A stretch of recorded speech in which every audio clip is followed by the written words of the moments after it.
So yeah, rent prices. This is once again quarterly figure, right? So third quarter, right? Yeah. Rent prices have decreased 9% year over year.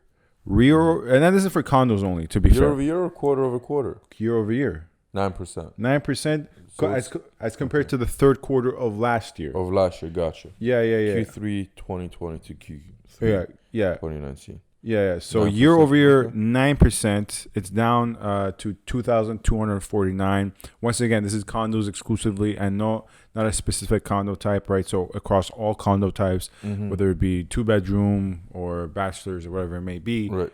down 9%, and 9.4 to be exact. And this is the interesting thing. Folks, that there were more transactions than ever in the last more than the last like 5 years. So listing transactions were all like in the last half a decade all-time high. There were to 13,000 listing transactions. Wait.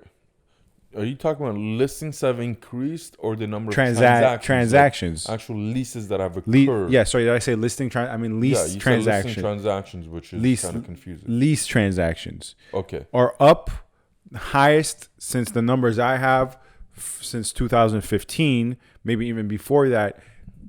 Lease transactions in the third quarter were for condos were 13,000 lease transactions. Oh wow. 13,000 lease transactions. Yet the reason the price and the previous year, I actually have the chart here, the previous highest was about maybe 11,000, right? Which was in third quarter of 2019, right? So you might be asking yourself, well, why is it the case that lease transactions are at an all-time high, but the prices are at a low not seen since 2017-18? How can that be? And the answer, to finish, the answer to that question is that there were way more listings. I was going to ask, how many more listings have come on the market? So just to reiterate, 13,000 transactions to 23,000 listings. So that's a gap of 23,000 active or new? So this, no, it was this 23,000 total active. Total. Q3. That's 3 months worth of. Yeah. Right. That's total. So 23,000 listings, 13,000 transactions. Even though 13,000 transactions is higher than the last 5 years, 23,000 listings is not only higher than the last 5 years, but it's double any of the quarters of the last 5 years. Thus, naturally, when you have such a big gap between product on sale and product that actually moved, even the figure for product that actually moved is higher than any other figure for that previous quarters. That gap naturally will induce the price to decline, right? Well, just over 50% of the listings are leasing. Let's put it that way. Around what? 13,000 out of 23,000. What is that? What's the percentage? 55? 40, I would say. 45. Because half of 13, 26, yeah. 45, I would say. Yeah, okay. 45% of the available inventory is leasing. So the last highest was when in terms of the number of transactions? In total, it was 2019 third quarter, which is about, I would say, 11,000. And how many active listings were there? Number of transactions was 9,000. Active listing, number of transactions was 9,000. Total listings was 11,000. So right, and a differential of 2,000. That's huge compared to a differential of 10,000. Right. So that's why the prices are declining. Basic microeconomics. When supply outweighs demand, substantially, the prices will come down. It doesn't matter the number of transactions that are actually happening, despite there being record number of transactions, the number of active listings just brings the prices down, right? Yeah. Makes sense. Less than 50% of the units are moving. Yeah. And that's a alarming sign. And this is for condos once again. So this is the leasing market in the GTA.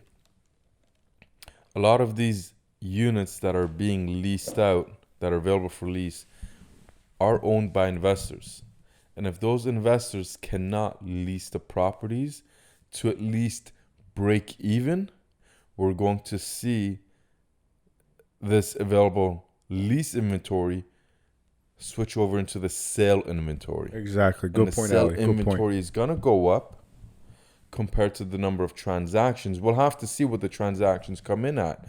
But I can tell that the number of inventory in the sale market for condos is going to go up as well, which will have a downward effect on prices depending on what the demand is. I don't think the demand will rise quite as much as the inventory will. For surely not. Surely not. And that's a very good point you made about how if these individuals who are investing in these condominiums cannot obviously move them because about only 45% of the product is selling, naturally they're going to try to offload the product, right? Which will create influx into the purchase and sale market, creasing an inflation within the number of listings for condos, potentially having the same effect, causing condominium prices to further decrease. Right. Now, part of the reason I think there's so many listings as well is because of the Airbnb regulations we've discussed previously, where now a short-term rental option is no longer an option. So that's the shift. It's actually the same thing. Unless they register. No, not even if they register. Taxes, yeah. No, because part of the regulation is it has to be only your primary residence, principal residence. Oh. So you can no longer do an investment property in Airbnb and registered it, right? So that's the whole entire thing. Now, a lot of people who bought a condo to Airbnb it out downtown, which brought them great returns in the past, even if it was not a COVID world, they wouldn't be able to do it anyways because the regulations say that it has to be your principal residence. Right. So now what they have to do with it is say, okay, I can't rent it short term. Guess I have to rent it long term, which caused the big influx into the long term rental market. Right. And the same thing we're saying might happen with condos for purchase and sale already happened from short term to long term. Yeah. So, given that, Q2 to Q3 prices of the condo market have dipped by 0.3%, which is not substantial, but my hunch is, and so Sam's, that's just the beginning. Come Q4, we expect the prices to drop even further. And then Q1 of 2021, we'll see what happens then. I don't want to foreshadow what will happen. Because you don't have any premonitions? No. Let me look at my crystal ball. But we'll see. I think, it's a downward trend until this COVID stuff is past us or a vaccine comes around and all of that stuff. And then we'll see the markets open up again and immigration open up again. And then that's when I think the demand for the condo market will start to pick up steam quite a bit again.